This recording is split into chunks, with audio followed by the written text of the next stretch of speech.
The cold was a physical thing on the main street of Redemption, Nevada. It sank its teeth into the frozen mud of the road and clung to the clapboard siding of the buildings with a coat of brittle frost. It was the kind of cold that made a man's breath hang in the air like a ghost of a word he wished he'd never spoken. On a wooden bench outside the bakery, where the faint, warm smell of yeast was a cruel mockery, the cold had found its most willing victims. Two girls, barely women, sat huddled together for a warmth that had long since been exhausted. They were twins, identical in their shared misery, their faces pale and streaked with the tracks of silent tears. They were barefoot, their feet tucked beneath the hems of their dresses, a shocking vulnerability against the hard, frozen earth. Their clothes, the thin grey silk of traditional Gyeongsam's, were tattered and stained, garments for a different world, a different life, now reduced to rags in the biting wind of a high desert winter. For 5 days, since the last of their family's charity had run out, this bench had been their home, the gnawing hunger in their bellies a constant, dull ache. Men and women passed, pulling their coats tighter. They saw the girls, of course. It was impossible not to. But they saw them as a problem without a simple solution, a piece of scenery that spoke of a hardship best ignored. They were foreign, alone, and destitute, a triad of misfortune that made decent folk feel both pity and a deep, unsettling unease. Then, a shadow fell over them. It wasn't the passing shadow of a cloud, but the solid, deliberate shape of a man. He stopped a few feet away, not crowding them, but making his presence known. He was tall and broad in a worn sheepskin coat, his face weathered by sun and wind, not old, but carrying the weight of years. His hat was pulled low, but the eyes beneath the brim were clear and steady. He held no judgment, only a quiet, searching attention. For a long moment, he just looked, taking in the bare feet, the thin silk, the way they trembled without seeming to move. He had seen suffering before. He had known it in his own bones. He cleared his throat, the sound rough in the quiet air. "You can't stay here," he said. The words were not unkind, but they were a statement of fact, as final as the coming night. One of the sisters, the one who seemed to hold herself a fraction straighter, lifted her head. Her eyes were dark and exhausted, but a flicker of defiance burned in their depths. "We have nowhere to go." Her voice was a whisper, raspy from disuse and dehydration, the English words carefully formed. The man nodded slowly, his gaze moving from her face to her sister, who kept her head bowed, her black hair hiding her expression. He looked back at the first girl. "I know," he said.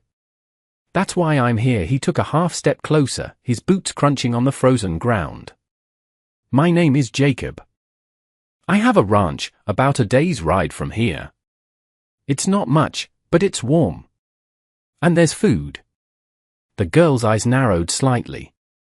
In their short, hard life, they had learned that nothing was offered for free, especially by strange men in a strange land. "What do you want?" she asked, the question sharp as a shard of glass. Jacob's gaze didn't waver. He looked at their hands, clasped together in a knot of white knuckles. He saw the way their frames were bird-like, fragile. He had made his decision before he'd even spoken. He had a homestead claim to hold, a herd of cattle to winter, and a silence in his cabin that was becoming too loud to bear. He was a man who acted on necessities, and he saw one standing before him. "I need help," he said, the words simple and honest. "The work is hard. I can't pay you in coin, not right now. But I can offer you a roof, and a share of what we have. Food. Warmth. A place to be." He paused, letting the offer settle in the cold air between them. "It's better than freezing to death on a bench." He looked up at the grey sky, which was beginning to spit tiny, hard pellets of snow. "The storm's coming in for real. You have to decide now." He looked back at them, his expression unreadable but patient. "Prepare to go with me. Or don't." The defiant sister, Lynn, looked at her twin, Sue. Sue finally lifted her head, her face a perfect, heartbreaking mirror of her sister's. Her eyes were filled with a deep, abiding fear, but as she met Lynn's gaze, she gave a tiny, almost imperceptible nod. It was a choice made not out of hope, but out of the sheer absence of any other option. Lynn turned back to Jacob. Her chin was high, a small bastion of pride in a sea of desperation. "We will go," she said. Jacob simply nodded. "All right then." He turned and walked toward a wagon hitched a little ways down the street, a sturdy freight wagon loaded with sacks of flour and other supplies. He didn't look back to see if they were following. He knew they would be. There was nowhere else on earth for them to go. The journey to Jacob's homestead was a silent, brutal affair. He helped them onto the wagon seat, wrapping them in a thick, coarse wool blanket from his bedroll. It smelled of horse and clean pine, a scent so different from the city stench they had grown used to. He did not try to make conversation, for which Lynn was grateful. Words felt like a luxury they could not afford. Instead, he simply drove, his hands sure on the reins, his eyes scanning the darkening horizon. The world outside the small town dissolved into a vast, rolling emptiness of grey hills and skeletal sagebrush. The snow began to fall in earnest, not a gentle dusting but a driving, horizontal assault that quickly coated the landscape in a blanket of white. Sue huddled against Lynn, her small body trembling uncontrollably, not just from cold, but from the terrifying scale of the wilderness around them. Lynn wrapped her arms around her sister, trying to project a calm she did not feel. They had traded a slow death in a town for a quick one in the wild, she thought. It was long after dark when Jacob finally pulled the team to a halt. Through the swirling snow, Lynn could just make out the dark shape of a small cabin and a larger barn, hunkered down in the lee of a low ridge. A single, weak yellow light glowed from a window in the cabin. "We're here," Jacob said. He hopped down from the wagon, his movements stiff from the cold. He came around and lifted Sue down as if she weighed nothing, setting her on the sheltered porch. He did the same for Lynn, his hands briefly warm and solid on her waist. For a moment, she was too weak to stand, her legs numb and useless. He steadied her with a hand on her arm, his touch impersonal but firm. "Inside," he commanded, already moving to unhitch the weary horses. "There's a fire in the stove." The cabin was one room. It was brutally simple. A cast-iron stove in one corner radiated a blessed heat. A rough-hewn table with 2 chairs stood in the center. A single cot was against one wall, and a larger, built-in bunk was against the other. A few shelves held tin plates, a handful of books, and a small, neatly folded piece of cloth. The place was scrubbed clean but profoundly empty. It was the home of a man who did not live in it so much as occupy it. Sue went immediately to the stove, holding her hands out to the warmth, her shoulders finally beginning to hunch. Lynn stood in the middle of the room, taking it all in. This was their salvation. It was a bare, hard place, but it was solid. It was real. Jacob came in a few minutes later, shaking snow from his coat. He didn't look at them, but went to a cupboard and took out a block of salt pork and a handful of dried beans. He began preparing a meal without a word, moving with an economy of motion that spoke of long practice and solitude. The smell of the food frying was agonizing. Lynn's stomach clenched with a hunger so sharp it was painful. She and Sue had not eaten a real meal in over a week. When Jacob spooned the simple stew of beans and pork into tin bowls and set them on the table, neither sister hesitated. They ate ravenously, hunched over their bowls, forgetting manners, forgetting everything but the desperate need to fill the emptiness inside them. Jacob sat across from them, eating his own portion slowly. He watched them, not with pity, but with a kind of detached curiosity, like a man observing a natural phenomenon. When they were finished, he took their bowls. "There's a loft," he said, gesturing with his chin toward a ladder in the corner. "I put some extra blankets up there. It's the warmest place in the house." He then took his coat from its peg. "I have to see to the stock," and with that, he was gone, back out into the storm.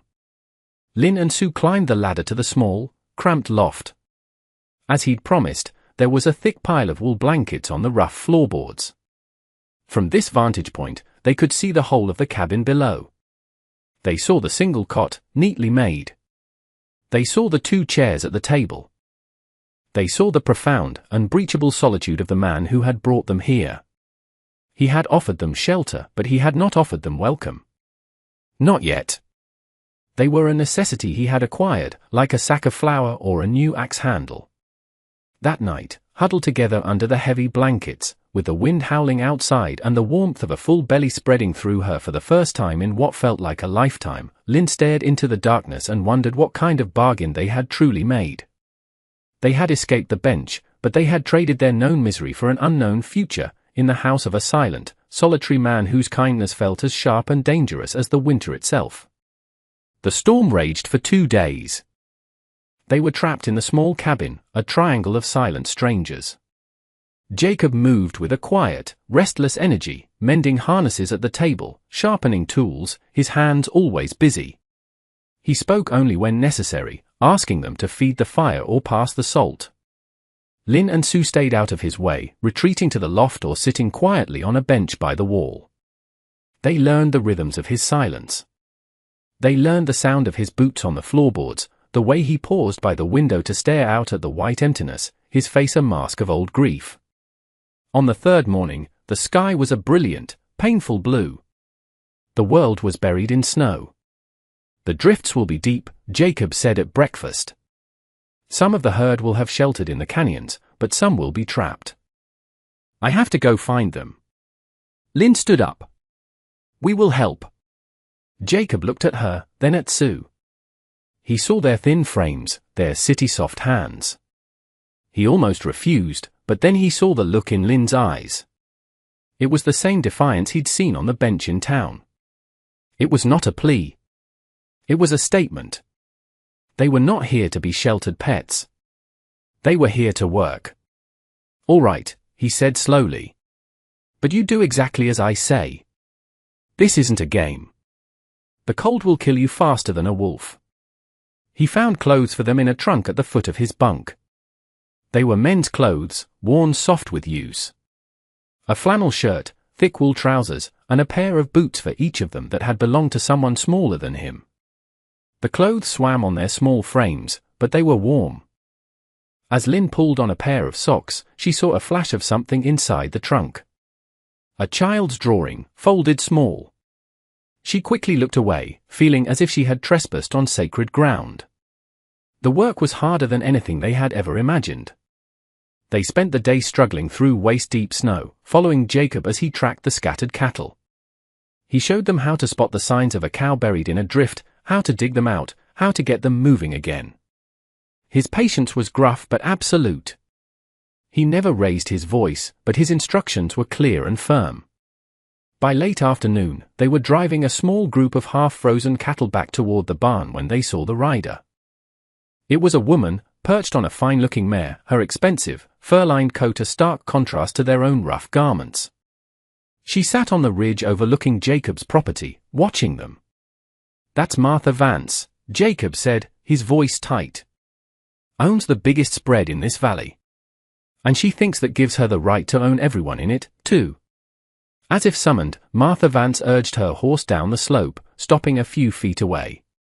She was a woman in her 50s, with a face like a clenched fist and eyes that missed nothing.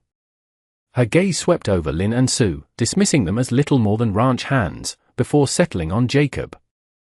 Jacob, she said, her voice carrying a false, honeyed warmth. I see you've acquired some new help. They're earning their keep, Martha, Jacob replied, his tone level. Are they now?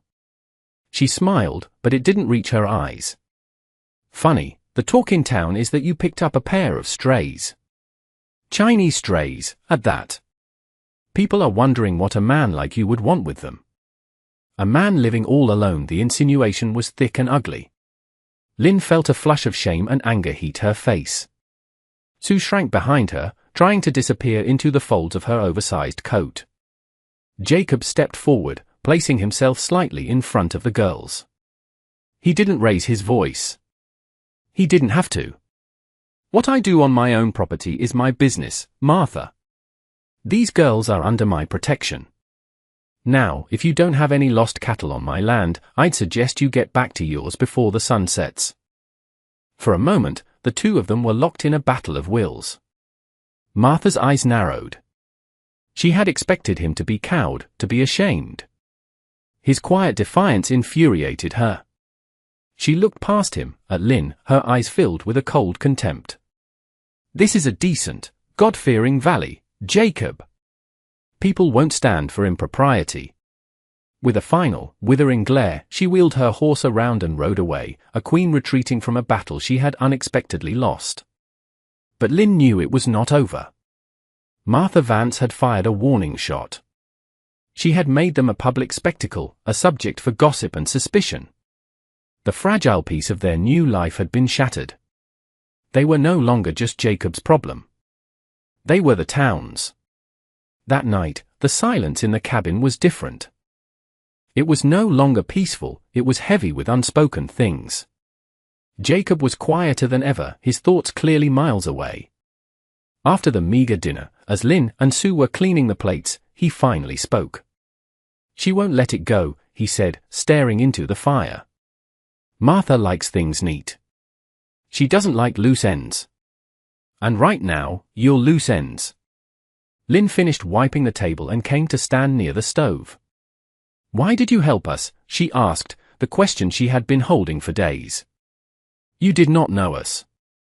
You owe us nothing." Jacob was silent for a long time, tracing the grain of the wooden table with his finger.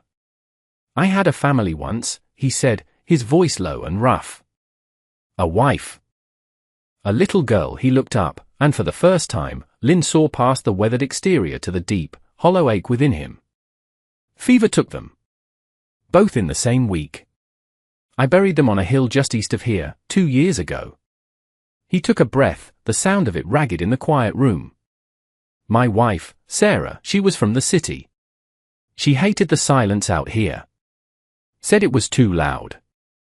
After she was gone, I started to understand what she meant." He looked at Lynn, his eyes holding a profound and weary sadness. "I saw you on that bench, and I saw 2 people who had nothing left. And I had too much nothing. I thought, maybe, we could make a different kind of silence. A better 1-inch. The confession hung in the air, a fragile, precious thing. It was more than he had said in all the days they had been there. It was a piece of his heart, offered up in the quiet of the night. Lynn felt something loosen in her own chest. She reached into the pocket of the trousers she wore and pulled out a small, flat object wrapped in silk. She carefully unwrapped it to reveal a piece of pale green jade, carved in the shape of a butterfly, but broken, one wing missing. "Our father was a scholar," she said softly, her voice barely a whisper. "He loved books more than business. He made a bad deal with a man from a trading company in San Francisco. A man named Fang. When our parents died from influenza, this man came. He said our father's debt was now ours. He took everything. Our house, our mother's jewelry. He said the debt was still not paid." Her voice broke, and she fought to control it. Sue, hearing the story, came down the ladder and stood beside her sister, her hand finding Lynn's. Lynn took a steadying breath. "He wanted to take us to work in one of his houses. Our uncle gave us the last of his money and told us to run. To get on a train and go east, as far as we could. To disappear. We ran. But the money ran out in redemption." She looked down at the broken jade in her palm. "This is all we have left of our home." Jacob looked from the broken jade to their faces, and for the first time, he saw them not as strays or as help, but as 2 young women who had fought their own brutal war and somehow survived. The threat of Martha Vance and her town gossip seemed small and petty in comparison. The real danger was not in redemption. It was a ghost from their past, a man named Fang, who could arrive at any moment.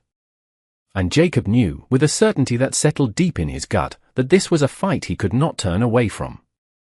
He had offered them a roof. But what they needed was a fortress. A week passed. The snow melted under a relentless sun, turning the valley into a muddy mess. Life on the ranch fell into a new rhythm, one born of shared work and quiet understanding. Lynn and Sue proved to be quick learners and tireless workers. Sue, who had seemed so fragile, had a preternatural gift with the animals, calming a nervous horse with a soft word and a gentle touch. Lynn, practical and observant, took over the management of the cabin, stretching their meager supplies with an ingenuity that amazed Jacob. The empty cabin began to feel like a home. One afternoon, Jacob was in the barn, repairing a broken axle on the wagon, when he heard the sound of an approaching buggy. It was not Martha Vance's fine carriage. This was a hired rig from town, and the man driving it was a stranger. He was dressed in a black suit that looked out of place and expensive, his face smooth and unreadable. As he stepped down, Lynn came to the door of the cabin, a dish towel in her hand, her face suddenly pale. "Jacob," she said, her voice tight with a fear he had not heard since the first night. The man in the black suit smiled, a thin, reptilian stretching of his lips. "Good afternoon," he said, his English perfect, his tone oily. "I am looking for 2 girls. Sisters. They would have come here from the east." He looked directly at Lynn. "Ah. There you are. Your uncle is a fool. He should have known you cannot outrun a debt to Mr. Fang." Jacob put down his hammer and walked slowly out of the barn, wiping his greasy hands on a rag. He positioned himself between the man and the cabin door, a silent, solid wall. "You're on private property," Jacob said. "State your business and be on your way." Mr. Fang's eyes flicked to Jacob, taking in the worn clothes, the calloused hands. He dismissed him as a simple farmer. "My business is with the girls. They are property of the Golden Dragon Trading Company, as collateral against their father's debt. I have the contract." He patted his breast pocket. "It is all quite legal." "This is Nevada," Jacob said, his voice dangerously quiet. "We have our own laws here. And people aren't property." Fang laughed, a short, unpleasant bark. "Oh, my friend. Everything is property. You, of all people, should know that. This land, these animals." His eye swept the homestead. "And these girls. They are a debt to be collected. You can give them to me now, peacefully. Or I can return with the territorial marshal and a warrant. It will be much messier. But the result will be the same." The threat was real. A contract was a contract, and in a territory desperate for investment and Eastern business, a man like Fang, representing a company from San Francisco, would likely find a sympathetic ear from a judge bought and paid for. Jacob was outmaneuvered. He had no legal standing. He looked back at Lynn. Her face was a mask of terror, but her eyes were pleading with him. Sue was peeking from behind the doorframe, trembling. In that moment, Jacob knew he could not, let them be taken. He had buried a family once. He would not stand by and watch another one be torn apart. "You're not taking them," Jacob said. It was not a threat. It was a promise. Fang's smile widened. "A brave, foolish man. I will be back in 3 days. With the law. Have them ready." He climbed back into his buggy, turned it around in the muddy yard, and drove away, leaving a trail of smug certainty in his wake. The moment he was gone, the fragile calm shattered. Sue began to weep, quiet, desperate sobs. Lynn rushed to comfort her, but her own hands were shaking. Jacob stood in the yard, watching the buggy disappear, his mind racing. 3 days. He had 3 days to fight a legal battle he had no hope of winning. He looked at his ranch, his small piece of the world he had carved out of nothing. He looked at the 2 girls on his porch. He had brought them into this. It was his responsibility to see them through it. He walked into the cabin. He went to the small shelf of books and took one down. It was a dry, heavy volume, Territorial Statutes and Land Claim Law. He opened it on the table. "We're not going to run," he said, his voice firm, pulling them all back from the edge of despair. "We're going to fight." For the next 2 days, the cabin became a war room. Jacob and Lynn pored over the law book, searching for a loophole, a defense. Sue, surprisingly, revealed a hidden talent. Her father had taught her to use an abacus, and her mind for numbers was sharp and quick. She went over the phantom figures of the debt that Lynn remembered, finding inconsistencies, impossibilities. It was a desperate, flimsy defense, but it was something. On the second night, Jacob rode into redemption. He didn't go to the saloon or the general store. He went to the telegraph office. He sent a single, coded message to a name in San Francisco, a contact from a past life he never spoke of. It was a long shot, a favor called in from years ago. He had no idea if it would even be answered. As he rode back to the homestead under a starless sky, the weight of what he had done, of what he was risking, settled on him. The third day dawned cold and clear. An air of dread hung over the ranch. Shortly after noon, 2 buggies appeared on the ridge. One held Mr. Fang. The other held the territorial marshal, a grim-faced man with a silver star pinned to his coat, and, to Jacob's dismay, Martha Vance, who sat with a look of vindicated triumph on her face. They pulled up in the yard. The marshal, a man named Bates, dismounted. He looked uncomfortable. "Jacob, I have a warrant here, signed by Judge Miller. It compels you to release the persons known as Lin and Sue into the custody of this man, Mr. Fang, as per the articles of a private debt contract." "Marshal, you know this is wrong," Jacob said, his voice low. "My job isn't to know what's right," Bates said, his eyes avoiding Jacob's. "It's to enforce the law. The judge says the contract is valid in this territory." Fang stepped forward, a smirk on his face. "The game is over, farmer. Get the girls." From the porch, Lin spoke, her voice clear and strong. "We are not property." Martha Vance sniffed. "You are what the law says you are." Just then, the sound of a horse, ridden hard, echoed from the direction of town. A boy from the telegraph office was galloping toward them, waving a piece of paper. He skidded to a halt, his horse breathing hard. "Mr. Jacob! A wire for you. Came just now." Jacob took the telegraph. As he read, a slow, grim smile touched his lips. He looked up, his eyes finding Fang's. "Marshal," Jacob said, holding out the paper. "You might want to read this." Bates took the flimsy and read it aloud, his voice growing more uncertain with each word. To Jacob Holt. Re. Golden Dragon Trading. Company dissolved 1878. Assets seized for fraud. Principal, Wanzheng Fang, wanted for questioning. Warrants issued. U.S. Marshal, San Francisco District. A dead silence fell over the yard. Fang's face had gone the color of ash. The smirk was gone, replaced by the wide-eyed look of a cornered rat. "This is a trick," Fang stammered. "A forgery." "Is it?" Jacob asked softly. "The telegraph is a wonderful thing, Mr. Fang. It travels faster than a lie." Marshal Bates looked from the telegraph to Fang, then to Jacob. He was a lawman, and he recognized the name of the San Francisco marshal. He had made a choice to enforce one warrant. Now he had to make a choice about another. He slowly turned to face Fang, his hand moving to rest on the butt of his pistol. "Mr. Fang," Bates said, his voice now cold and official. "I think you'd better come with me. We have some things to discuss."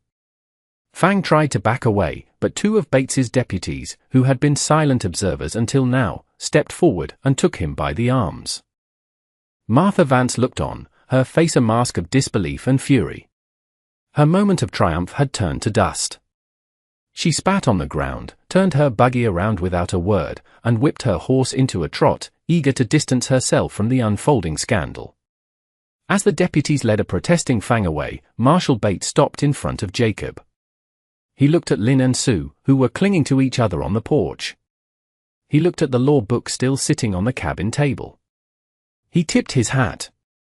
"Looks like you had it handled, Jacob," he said, a note of respect in his voice.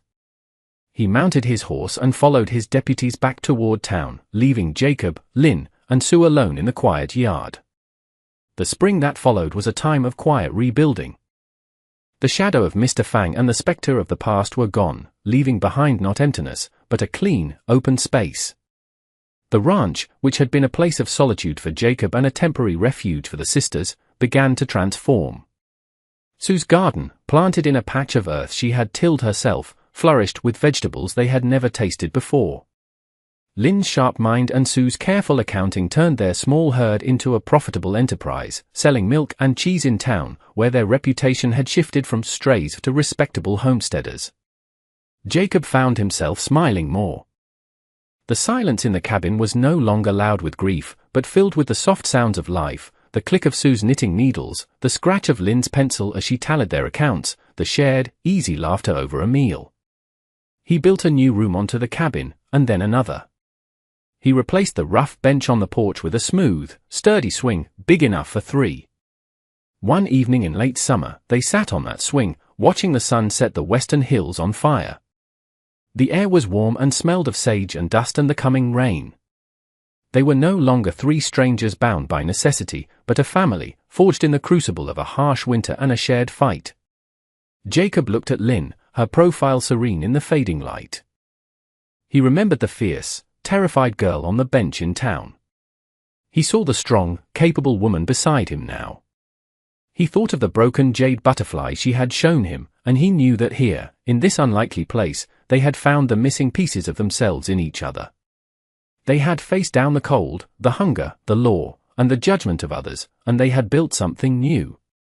Something whole. It wasn't a grand fortune or a sprawling empire. It was just a home. But it was more than enough. And that brings us to the end of this one. If you stayed with me all the way through, thank you. Stories like this one only get told because folks like you sit down and listen. If you liked what you heard, go ahead and hit that like button. And if you want more stories from the old frontier, subscribe so you don't miss the next one. Until then, take care of yourself, and thanks again for being here.